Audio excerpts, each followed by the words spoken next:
बाजिद'थि मसलपुर गुदि बर' थुनलाइ आफादनि बोसोरारि जथुमा खुंफुंनो लाहार फाहार खालामनाया थाद'नाय गैयै सोलिगासिनो दं।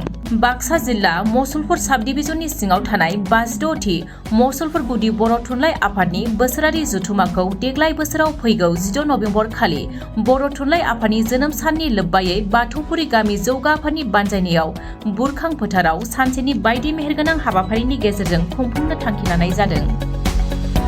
रायदाव आफादनि नेहाथारि सानसुमा बसुमतारिया खुंफुंजानो गोनां बे जथुमानि थाखाय लाहार फाहार खालामनाया 80% जाफुंबाय होननानै फोरमायो। बिथाङा हाबाफारिनि सोमोन्दै फोरमायनाय बायदिब्ला फुंबिलि समाव गाहाय हाबग्रा दरखं बेखेवनाय, गोजोननि थाखाय फारौ बिरहोनाय, गोसोखां खाम्फा बेखेवनाय, बिफां फुलि गायनाय, फिरफिला बिरहोनाय, मुंख्लंफोरनिसिम बिबार बावनाय, थान्दै मेल जुथुमनाय, 2023 इं मायथाइयाव मेट्रिक आनजादाव मोजां नाम्बार लानाय फरायसाफोरनो मान बावनाय आरो बान्था राननाय 1 रिंगानिफ्राय गेवलां मेल जुथुमाखौ खुंफुंनाय जागोन होननानै फोरमायो। मख'जाथावदि देंखो मोनाबिलियाव जाखांफुनाय मेथाइ रोजाबगिरि रनसाय बर', लबिता बर' आरो देंखोनि राजा बिग्राय ब्रह्मआ मेथाइ रोजाबफैगोन होननानै बानजायाफोरनि नेहाथारिया फोरमायदों।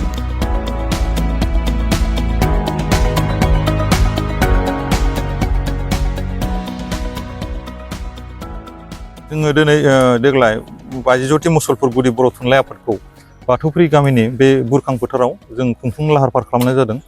बे मसलपुर गुदि बर' थुनलाइ आफादाव गासै 30था गामि दङ, 32 गामि दङ। बे 32 गामिनिफ्राय जोंनियाव फैनानै जोंनियाव बे डेलिगेट्स आरो जोंनि गेवलां मेलखौ जाफुंसार होफैगोन।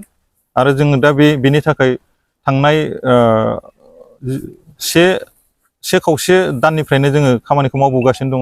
दिनैसिम जोंहा जोबनायनि लामायाव फैबाय। दा जोङो एसेल'सो बाखि दंसै, मानो होनब्ला टाइमाबो गैला नालाय, बेखायनो जाफुंसिगोन होननानै जों सानो। हाबाफारियाथ' जोङो सानसेनि प्रग्राम नालाय बारा हाबाफारि लानाय जायाखै, मानो होनबा सानसेयाव मावफुंजोबनायाबो गोब्राब जायो।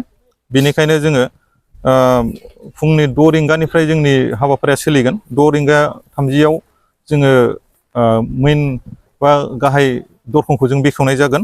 बेनिफ्राय 6:40 जोङो जरासे फारौ बिरहोनो सानदों गोजोननि थाखाय बयनिबो। आरो 6:50 रुंसारि राघब सिं नार्जारिनि मुङाव जों मोनसे पेन्डेल बानायनाय जादों, बेखौ बेखेवनाय जागोन।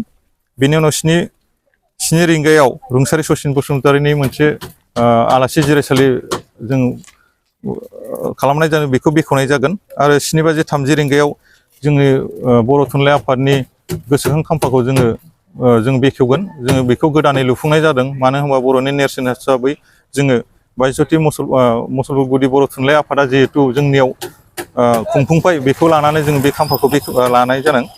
बेनिफ्राय 7:20 रुंसारि अन्थर बर'नि मुङाव जोङो मोनसे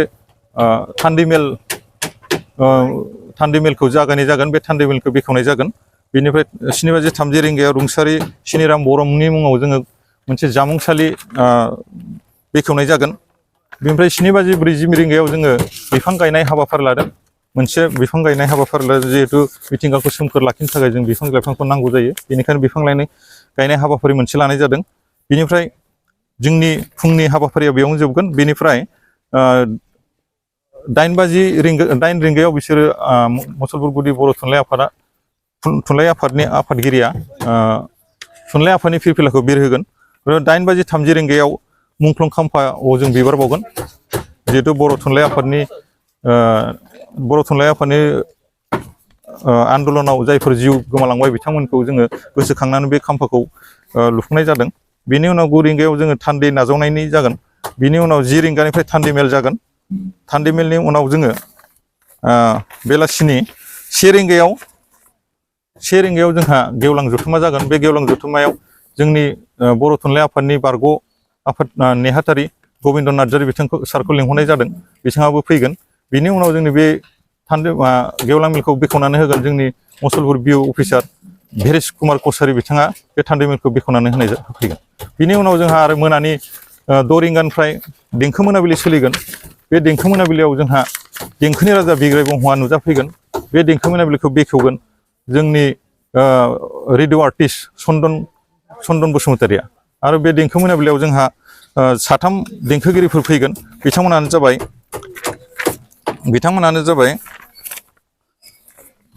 लबिता बर' आरो रनसाय बर' बिथांमोना नुजाफैगोन। आङो सानोदि बर' थुनलाइ आफादा बेबायदि मुसलपुर गुदि बर' थुनलाइ आफादा जोंहा 32टा गामि दं। बे 32टा गामिया बोसोरफ्रामबो सोलायै बे आफाद जथुम्माखौ खुंनाय जायो। बेनिखायनो बेजों लोब्बा लाखिनानै जोंनि गामियाव मोनफैनाय लेखा जोंनि गामिनि गासै बोराय बुरै गथ' गथाय सेंग्रा सिख्ला गासिबो गोसो खुसियैनो जोंनि बे बर' थुनलाइखौ मोजाङै मोजां जाफुंसार होनो थाखाय बिथांमोना नारा नाथा नाजादों। दा जोंनि खामानिया 80%आनो जोब्बाय, 20%ल'सै। बेखायनो आरो गथ'फोरा जों जि नुबोदों बर' बिजोंखौ फोथांनानै लाखिनायाव बिथांमोनहाबो गावसोरनि गोसो मेलेमाव सोनानै लादों होननानै जों सानदों। बेनिखायनो बिथांमोनाबो जेरै हागौ एरै नाजादों। मानो होनोब्ला बर' बिजों फरायनानै दिनै गिदिर गिदिर मानसि जाबोबाय, डाक्टार इन्जिनियार जाबोबाय, गोरों गोरों मानसि ओंखारबाय, अफिसार जाबोबाय। बिनि थाखायनो गथ'फोराबो साननो हमदों बा सानदों बिथांमोनाबो बर' बिजोंखौ थांनानै लाखिनायखौ एसे नारा नाथा नाजादों।